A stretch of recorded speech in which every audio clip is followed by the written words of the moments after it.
자, 안녕하세요. 골든로드입니다. 자, 저번 주 휴장이 좀 있고 그래서 제가 좀 목이 계속 안 좋고 이래서 일부러 쉬었어요. 그래서 아주 상태가 아주 좋은 건 아닌데 그래도 녹화하는 컨디션은 좋아요. 목소리는 저도 어떻게 할 수가 없어. 일단 나스닥 종목 30분봉 복귀를 오늘 할게요. 하고 내일 모레 선거날이라 조금 쉬니까 내일은 한 두어 종목 더 하고, 그죠? 차트가 계속 반복이 돼요, 그죠? 그리고 선물이라는 건 좋은 점이 마냥 내리거나 마냥 오르진 않아요. 특히나 우리가 매매하는 나스닥 지수나 골드 같은 종목들, 항생 같은 종목들은 되돌림도 참 잘 주죠. 그죠? 일목의 그런 캔들수라든가 이런 것도 잘 맞고 일목도 잘 맞고 이동평균선이나 우리가 보는 라인도 참 잘 맞지만 되돌림도 잘 주고 예, 유동성이 풍부하기 때문에 매매하기가 참 좋은 종목. 계속 그래서 여러분들 시간을 두고 공부를 하다 보면 그죠? 빠른 시간 내에 좀 더 자리가 잡힐 수 있다라고 저는 생각을 하거든요. 그래서 오늘 나스닥 종목 30분봉 복귀를 하면 중요한 거는 이제 또 계속 반복되지만 또 설명을 하죠. 많이 다진다란 말은 상바닥이나 다중바닥 저점을 계속 지지한다라는 의미가 돼요. 그만큼 더 쳐올린다. 그죠? 많이 다지게 되면 그죠? 다진 만큼 행보한 만큼 그만큼 더 쳐올린다. 그죠? 여기를 잠깐 보시면 우리가 상바닥이나 그죠? 상바닥이 이런 바닥도 있고 그죠? 오른쪽 엉덩이가 높은 바닥이 있고 거의 평탄한 바닥이 있죠. 그죠? 요런 바닥은 이런 바닥 같은 경우에는 요런 바닥 같은 경우에는 가로선만 그리면 매매하는 쉬운 방법. 그죠? 요런 바닥 같은 경우는 저점을 올려주니까 더 세게 가지 않을까. 그죠? V자 반등은 자주 없는 반등이에요. 이건 자주 없는 반등이지만 선물의 분봉 차트에서는 요런 모습도 자주 없지는 않죠. 그죠? 어떤 두어 종목을 하다 보면 자주 만나게 되는 V자 반등 패턴. 그죠? 요것도 분봉을 돌려보면 강한지 약한지는 캔들의 힘을 보면 알게 된다. 그리고 오른쪽 엉덩이가 낮은 상바닥은 그죠? 그만큼 더 쳐올리게 되는데 여기 저점을 다시 뚫어올릴 때부터 매수로 볼 수 있는 거예요. 그죠? 아니면 여기가 매물대가 되면 고점을 넘어서는 순간부터 그죠? 매수로 들어간다라던가 그죠? 떨어져야 되는데 다시 복귀해 버리는 거잖아요. 다시 복구한다는 것은 그만큼 힘을 많이 들여서 에너지 있게 쳐올린다라는 얘기잖아요. 그래서 요것도 강하게 올라오는 패턴이 되는 거예요. 그래서 이게 계속 반복되고 생각도 여러분이 복귀를 마냥 한다고 이게 느는 게 아니라 복귀를 하면서 메모를 하고 내용을 정리해서 내 기법을 만드셔야 돼요. 나만의 정리를 좀 하시면서 매매하셔야 돼요. 그냥 멍하니 계속 반복해서 듣는다? 그런다고 매매가 늘지 않거든. 정리하고 강조하는 게 뭔지 자꾸 그죠? 하나 핵심으로 쪼리고 차트에서 자꾸 찾아보면서 캡처를 하셔야 돼요. 제가 숙제 내주는 것도 여러분들이 다 해보신 분들은 보면 아시겠지만 결국은 뭐예요? 차트는 계속 반복되고 있잖아. 그죠? 아무리 다른 상황이라도 일봉은 틀리지만 거의 같은 상황이란 말이에요. 그쵸? 나스닥 같은 경우도 이렇게 급락시켜 놓고 그죠? 미국의 코로나가 거의 뭐 7,000명 이상 사망자가 생기고 묻을 데가 없어갖고 뭐 인도 같은 데다 갔다가 지금 사람들을 거기다가 이제 화장토로 쓰고 있다고 할 정도로 상황이 안 좋은데 세계가 그죠? 얘가 안 떨어지고 반등할 수 있는 이유는 여기가 그죠? 열려 있잖아. 여기까지. 여기 겹쳐 있는 자리 근처 오면 좀 더 셀 수가 있겠죠?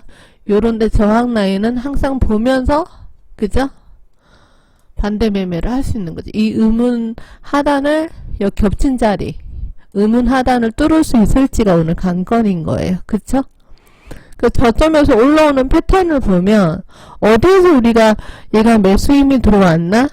캔들을 보고 읽어야 되는 거예요. 어디에서 우리가 매도 힘이 들어왔을까? 캔들을 보고 읽는 거예요. 계속 올라가다가 그저 단봉으로 상승 힘이 둔화되면서 음봉이 확 나왔잖아. 그리고 중요한 전환선을 동시에 깨면서 그죠? 개파를 띄우고 그죠? 기준선을 깨면서 내려올 때는 이제 매도로만 보는 이런 상황. 그죠? 반등을 줘도 기준선을 못 올리면 매도로 계속 볼 수밖에 없는 상황. 이런 상황은 전환선에서 밀리면서 그죠? 전저점 이탈시키고 음량은 패턴까지 나오는 강한 상황. 계속 매도로만 볼 수밖에 없는데 그죠? 어느 정도 내려온 파동. 여기를 보세요. 일봉상도 이게 그죠? 일봉상도 이게 몇 파동이에요? 거의 뭐 5파동 이상 쳐내린 거잖아요. 그리고는 음량은 패턴을 내고 그죠? 하락 중에 음량은 매도 캔들 패턴을 내고 더 강한 음량은 매도 캔들 패턴을 냈잖아요. 그죠?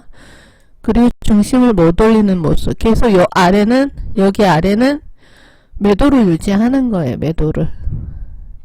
그죠? 근데 아래 꼬리를 달면서 여기 저점을 계속 못 깨고 이 강한 저점 라인을 다시 뚫어 올린다. 다시 뚫어 올린다. 그죠? 그러면 하락한 폭이 있으니까 하락한 진폭이 있으니까 고점에서 저점까지 하락한 진폭이 있으니까 그죠? 반등도 어느 정도 나와줄 수 있는데 제일 중요한 자리가 뭐라고? 그죠? 기준선이었지. 20일 근처 기준선을 올리느냐 안 올리느냐에 따라서 얘가 추가적으로 더 하락할 수도 있는 거죠. 그죠? 만일 얘가 기준선을 뚫었다 그러면 오버로 그냥 놔둬도 한 이틀은 먹을 수 있어요. 얘는 강하게 뚫었잖아. 얘가 기준선을. 그쵸? 기준선을 강하게 뚫은 걸 보면 근데 이 중심 깨기 전까지는 오버로도 되는 거고 저점에서 어떻게 매수 힘이 들어왔나 좀 지저분하지만 쇳별형이 들어오고 그 다음 캔들들이 다 이 중심 위로 지지가 되면서 어떤 모습? 수렴하는 모습을 보였다고 했잖아요. 그리고 빵 터졌잖아. 그럼 오버로드면 그냥 올라가. 적어도 여기까지는 그죠? 아니면 중요한 저항대 자리 여기까지는 넘볼 수 있다. 그죠? 나스닥을 일봉을 보면서 생각을 해야 여러분들이 좀 더 머리가 정리가 돼. 근데 일봉으로 이게 실력이 늘려면 관찰을 그래도 한 1, 2년 이상은 계속 해야 돼요. 저도 매매를 하면서 계속 일봉을 관찰을 계속 하거든요. 중간중간. 그래서 일봉, 주봉, 월봉을 보면서 중요하고 센 저항 자리 그리고 지지 자리를 잡아줘요. 분봉에서 캔들이 올라오는 힘이나 그 모양을 보고 일봉이나 주봉, 월봉 중요한 지지나 저항 자리에서 캔들의 힘이 소진되는 걸 보면 매도를 칠 수 있고 그죠? 저점에서 올라오는 패턴이 강하면 매수를 칠 수 있고 지지가 강하다 싶으면 일봉, 주봉, 월봉 없이는 월봉 분석을 안 하고 매매를 하는 경우는 없어요. 저는 항상 분석을 해요. 그리고 일봉, 주봉, 월봉을 보다 보면 중투도 가능하고 적어도 그죠? 2, 3일 정도는 버틸 수 있는 힘도 되고 돈이 있으면. 근데 우리는 또 미니 선물 상품이 있고 마이크로 상품이 있으니까 그것도 충분히 가능하죠. 연습은 해볼 만해 공부하면. 2, 3년 공부하고 어느 정도 단타 실력 이상 늘면 중투도 공부하는데, 그게 이제 일목을, 저한테 배우는 일목을 같이 공부하면서 하면 좀 쉽게 배우면서 해볼 만하다 이거죠. 그죠? 그래서 이런 캔들의 힘, 이런 것들을 자꾸 읽어줘야 돼요. 빵빵 터지잖아요. 그 매수 힘이 세게 들어온다. 쉽게 밀리지 않을 거다. 내려온 진폭이 있으니까 센 저항 때까지는 노려볼 수 있다. 그죠? 그래서 오늘 일봉, 주봉, 월봉에 대해서 다시 중요성을 강조하고 10분 정도 녹화가 됐으니까 30분 봉 복귀를 해드릴게요.